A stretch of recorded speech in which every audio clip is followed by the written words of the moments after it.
Welcome back to DXP today, where we've only just scratched the surface of the flavors of the city. Now our next guest is the head of marketing at Chef Middle East, which is known for being ahead of the game when it comes to culinary innovation. Please welcome to the show, Joanie Dall'anese.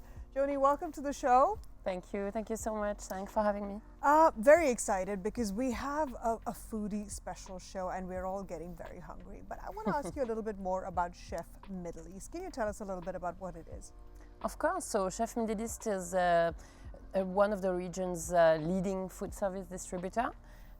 Basically what this means is that we import food and beverage ingredients from all over the world to supply the market with these ingredients for chefs and operators across 3 dynamic markets, which are the UAE, Qatar and Oman. Do you only supply to commercial places or can regular people buy it as well? So we are, basically our core business is B2B, so we only supply to chefs and culinary professionals. Yeah.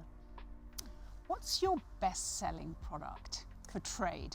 Yeah. Oh, I'm going to make some people jealous if Really? I go for a... You don't need to give us a brand, but the actual ingredient or the produce. Yeah. I mean, to be honest with you, we really cater a lot of products. We have over 6,500 active products that we store in our warehouse, and that's across the ranges of seafood, meat, pastry, bakery.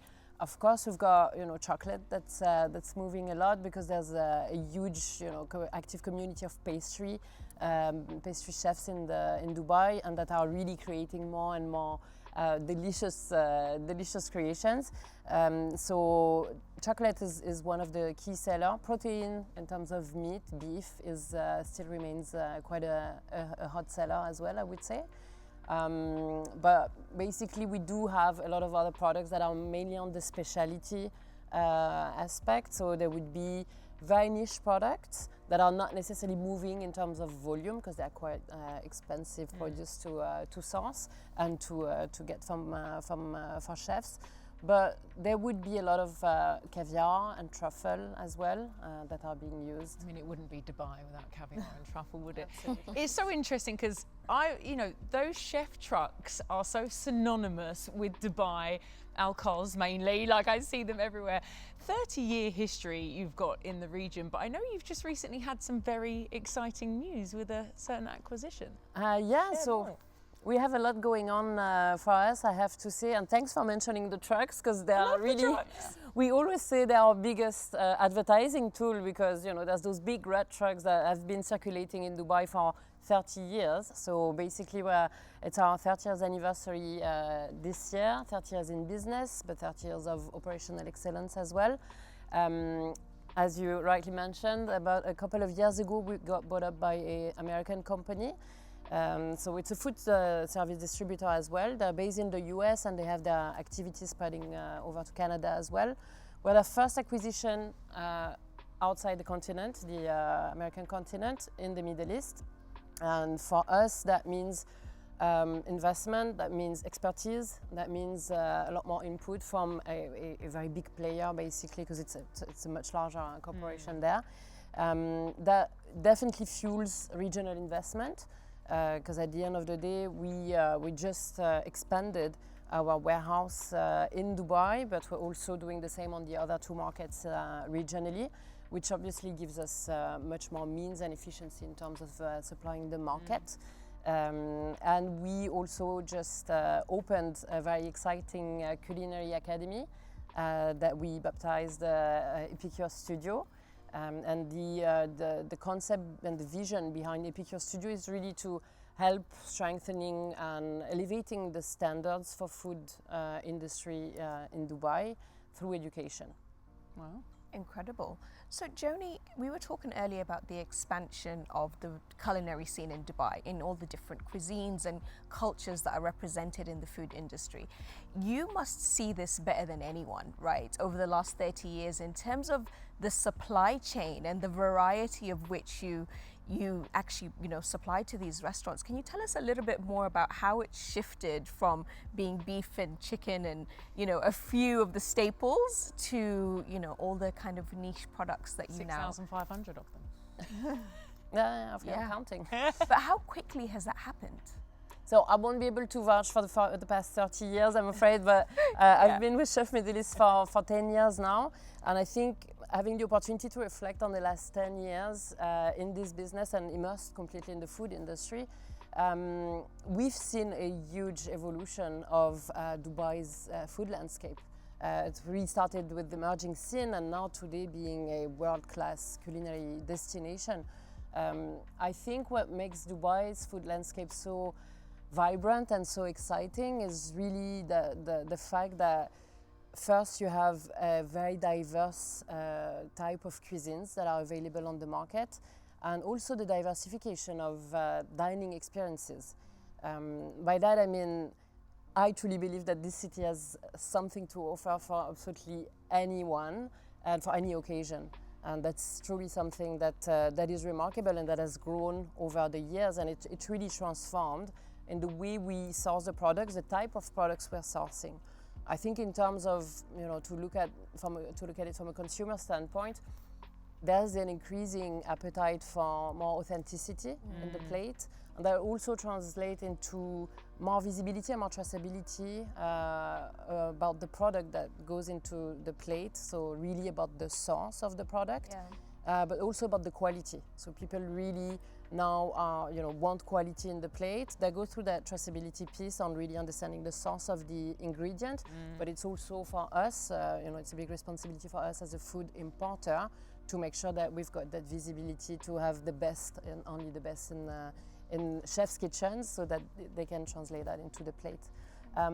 Also innovation. I think innovation is super important. I think Samantha touched on that earlier, but innovation is very important because Dubai's food landscape, as exciting, as vibrant, is very competitive, and I think it's important to keep innovating, to help differentiating, and also to keep things exciting on the menu and get people coming back. At the end of the day, through this innovation and keeping the consistent quality in the plate, I truly believe this is gonna really what drive loyalty.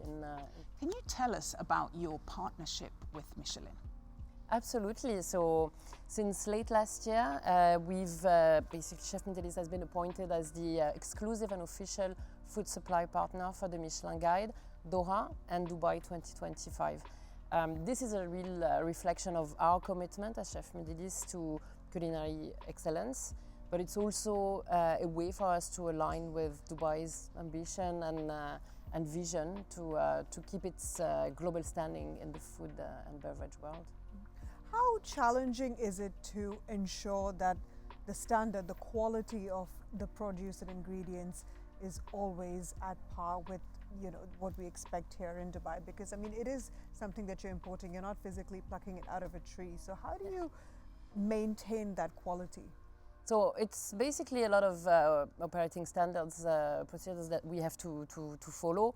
Of course, we work with vetted and very trusted partners at the source. So we source products in the US, in France, many other countries in Europe, Japan as well. So it's supply chain is the core responsibility here, and maintaining cold chain and maintaining that the product is really always conserved in the best conditions, because there's a traveling piece that is important and that we always need to manage to make sure that the product is never being compromised as part of this. So it gets sourced from very trusted partners that obviously go through a lot of audits before they can be onboarded with us, and then we receive the products, we hold custody and we hold responsibility for those products. We've got huge warehousing facilities in all the markets we operate in, and this is very important for us. And of course, again, we've got quality certifications to make sure that all the procedures we're following are never compromising the quality of the ingredients that we're distributing. How much of your produce is sourced locally? So in terms of working with local suppliers? Of course. So I will tell you roughly 95% of the products we distribute on the markets are all imported, okay? But we have an increasing demand from customers on the market for UAE-made products. And that's something that we pride ourselves in developing, because at the end of the day, there is a gain in terms of also our own sustainability credentials in having to do the whole importing piece for specific products. Now we're conscious it's probably never going to be the flip of the 95% from made in local. However, we work with Hatahoni, for example, where we help distributing and exposing their products to a wider range of customers on the market. And few other products like this that are in demand, and it's our role as a food distributor to always be here to answer the demand. 100%. Well, Joanie, we can't thank you enough for being here on the show, and even can't thank you enough for keeping our food fresh. Thank you for having me. Thanks a lot.